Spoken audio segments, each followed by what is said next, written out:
Assalamualaikum warahmatullahi wabarakatuh. Perkenalkan, nama saya Muhammad dari kelas 10. Kali ini saya akan memberikan penjelasan mengenai analisis data.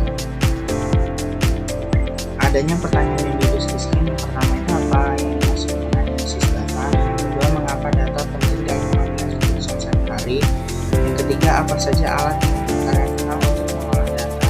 Dan yang keempat itu, bagaimana cara mengubah data menjadi informasi yang lebih mudah dipahami. Kemudian tujuan dari pembelajaran ini, yang pertama itu memahami konsep dan manfaat analisis data. Yang kedua, menjelaskan proses koleksi data dengan metode yang tepat. Yang ketiga itu mengenali berbagai perkakas analisis data yang digunakan. Dan yang keempat itu menggunakan teknik visualisasi data untuk menyampaikan informasi dengan baik. Pengertian analisis data. Analisis data adalah proses mengolah dan menafsirkan data untuk menentukan pola dan informasi yang berguna dalam pengambilan keputusan. Manfaat analisis data itu ada sebagai bisnis, kesehatan, lalu ada juga sebagai pendidikan. Jenis analisis data, yang pertama analisis deskriptif, menjelaskan data. Yang kedua, analisis diagnostik, mencari penyebab. Yang ketiga, analisis prediktif, itu mencari prediksi masa depan. Lalu yang keempat itu analisis perspektif, itu merekomendasikan tindakan. Kemudian koleksi data. Koleksi data adalah proses pengumpulan informasi dari survei, wawancara, sensor, media sosial, dan database untuk dianalisis. Kemudian metode koleksi data, yang pertama ada observasi, yang kedua ada eksperimen, yang ketiga ada survei, dan yang keempat itu ada pencatatan otomatis. Langkah-langkah koleksi data itu yang pertama identifikasi dokumen, itu tentukan jenis informasi yang dibutuhkan. Yang kedua ada sumber data, yaitu ada data primer, pengamatan, dan data sekunder, itu seperti laporan atau arsip digital. Dan yang ketiga itu kumpulan data, menggunakan metode seperti wawancara atau kumpulan data. Alur pengumpulan data, yang pertama itu rancang alat pengumpulan data, misalnya probabilitas atau digital. Yang kedua, validasi data untuk memastikan tidak ada kesalahan seperti duplikasi. Lalu yang ketiga, simpan data dalam format yang sesuai untuk analisis lebih lanjut. Lalu ada beberapa tantangan koleksi data. Yang pertama itu kesalahan pencatatan, yang kedua validitas data, lalu yang ketiga itu perlindungan privasi dan etika. Lalu ini ada video untuk analisis data perkalian dan pembagian variabel dalam Python. Kelebihan menggunakan perkakas, yang pertama itu efisien waktu, cepat pengolahan dan analisis data. Yang kedua, visualisasi lebih mudah, menyajikan hasil analisis secara menarik dan mudah dipahami. Lalu yang ketiga itu ada automasi proses, mempermudah tugas berulang seperti penghitungan data. Lalu ini ada video untuk analisis data perkalian dan pembagian variabel dalam pengertian visualisasi data. Visualisasi data menyajikan informasi dalam bentuk grafik, diagram, atau peta untuk mempermudah pemahaman pola dan tren.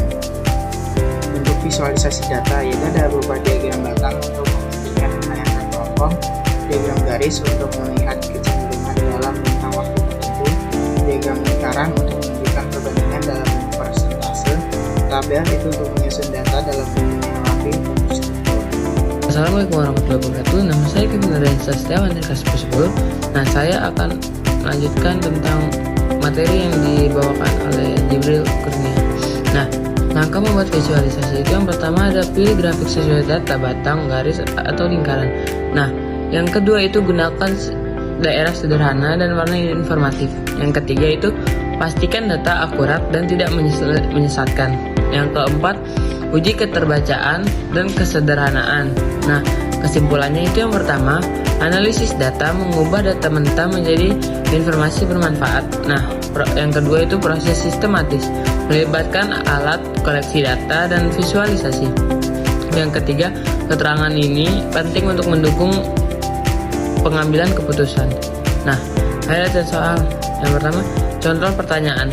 Apa yang dimaksud dengan analisis data? Nah, proses menyimpan data tanpa mengolahnya.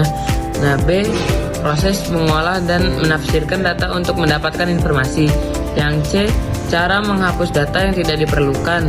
Yang D, metode mengumpulkan data tanpa tujuan tertentu. Nah, jawaban apa yang dimaksud dengan analisis data? Yang B, jawabannya proses mengolah data, menafsirkan data untuk mendapat informasi. Nah, pertanyaan pertama, Jenis analisis data yang digunakan untuk memahami pola dalam data tanpa membuat prediksi adalah A. Analisis deskriptif, B. Analisis diagnostik, C. Analisis prediktif, D. Analisis deskriptif. Nah, jawaban yang benar itu adalah A. Analisis deskriptif.